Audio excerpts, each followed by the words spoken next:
जय श्री राम सभी लोगों को। लगभग एक महीना पूरा हो गया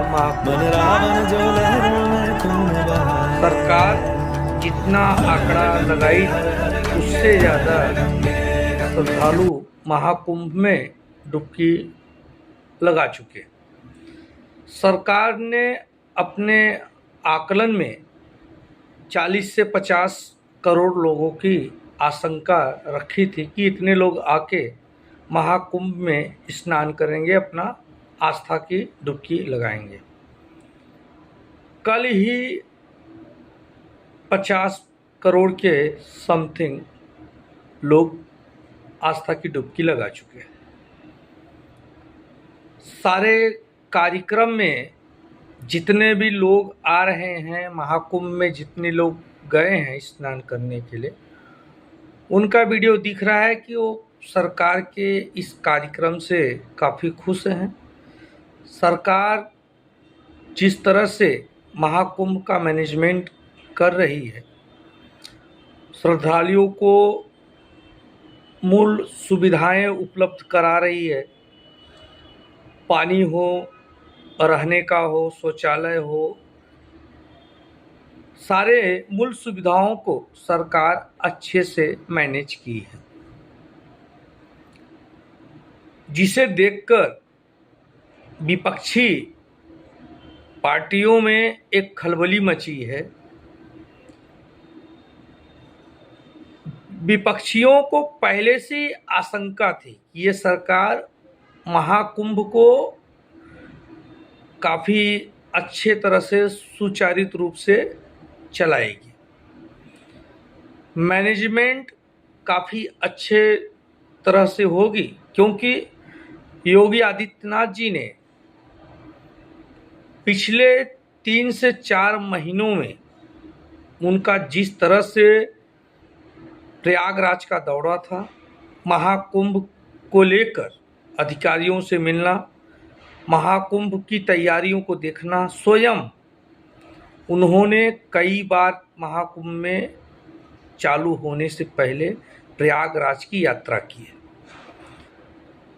हर हफ्ते प्रयागराज जाके वहाँ के अधिकारियों से मिलना, मैनेजमेंट के जो कार्य थे उसकी जानकारी लेना, ये उनका रूटीन हो गई थी। जिसके बाद विपक्षियों को मालूम चला कि यह कार्य सुचारू रूप से चलेगी, महाकुंभ में करोड़ों के श्रद्धालु आएंगे और स्नान करके जाएंगे, सरकार की तारीफ होगी। इसको लेकर अखिलेश यादव जी ने एक भ्रमित ट्विटर, फेसबुक, तमाम सोशल साइट पे और मीडिया से आके बात करना चालू कर दिए। तरह तरह के बिना कोई आधार का आरोप लगाना चालू, पुराने वीडियो को ट्वीट कर पोस्ट करके सरकार को घेरने का प्रयास करते थे।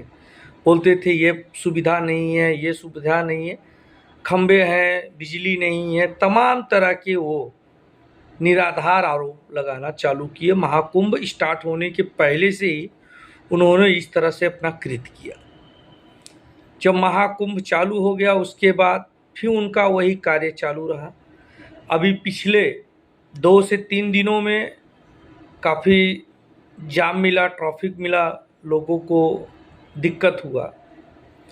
उसका कारण सरकार का विफलता नहीं है, लेकिन अखिलेश यादव जिस तरह से सोशल मीडिया में आकर सरकार को घेरने का प्रयास किए, बोले कि ये सरकार विफल है जिसके कारण इतने ट्रैफिक लगे हैं, इतने लोग परेशान हैं, उन्हें पानी नहीं मिल रहा है, उनको पेट्रोल नहीं मिल रहा है, उनको रहने का सुविधा नहीं है, कहीं रुकने का सुविधा नहीं है, तमाम तरह के आरोप लगाए।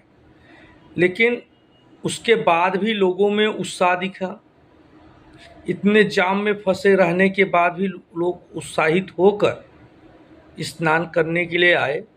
कल करोड़ों लोग महापर्व पे आस्था की डुबकी लगाए।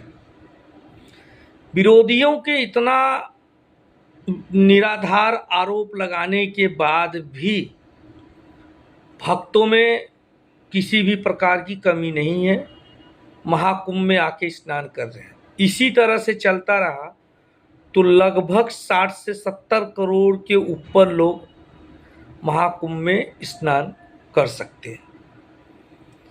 अखिलेश यादव की 2017 में हार के बाद ये 2027 उनके लिए और महाबड़ी काल बन के आने वाली, क्योंकि 2024 के सफलता के बाद 2024 में अब तक की सबसे बड़ी जीत समाजवादी पार्टी की लोकसभा में हुई। उसका कारण संविधान खतरे में है, संविधान बदल दी जाएगी, आरक्षण को खत्म कर दिया जाएगा, इस तरह के विरोधियों ने एक षड्यंत्र रचकर नरेंद्र मोदी जी के खिलाफ प्रचार किए।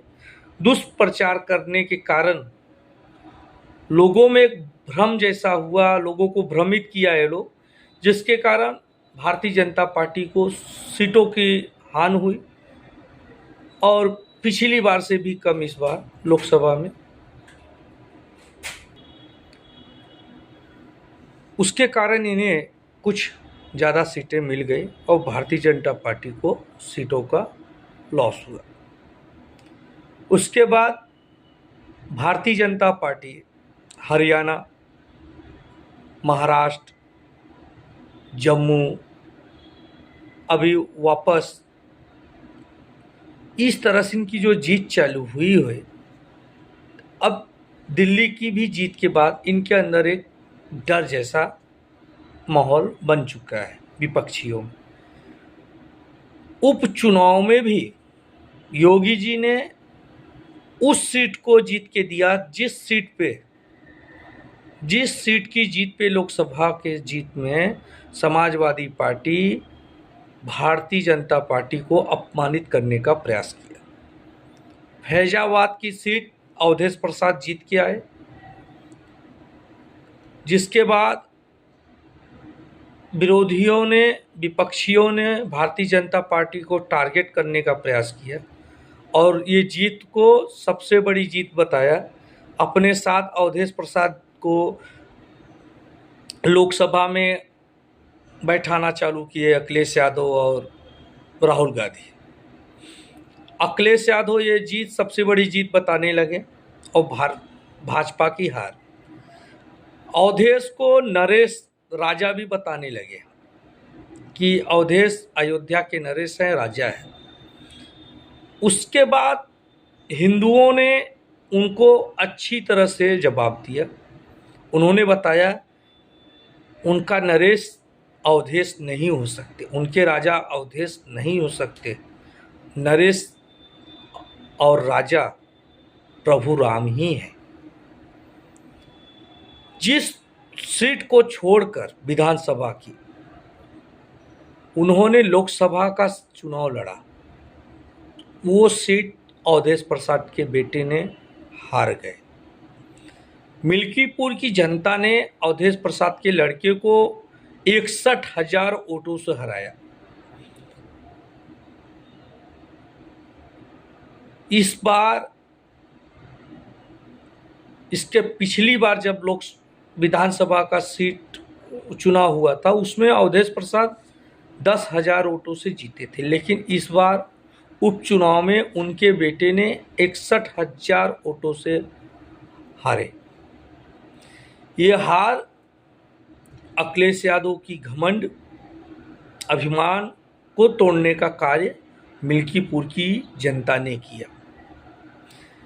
इस जीत के बाद अवधेश प्रसाद हे राजा जी, बुरी तरह से दिखे। चुनाव के पहले हे राजा जी, दलित लड़की के साथ एक अत्याचार हुआ, उन्हीं के समुदाय के लोगों ने किया, जिसको लेकर काफ़ी ड्रामेबाजी अवधेश ने किया। अवधेश प्रसाद रोना चालू किए वोट के लिए।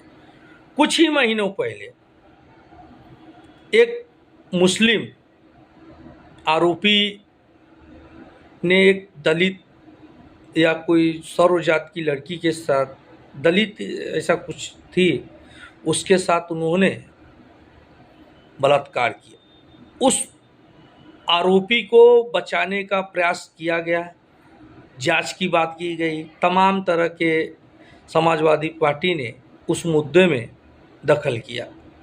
उसके बाद योगी सरकार ने कार्रवाई किया। आज भी वो अल्पसंख्यक का आदमी जेल में है। वो उसका वीडियो फोटो कई बार अवधेश प्रसाद के साथ देखा गया है।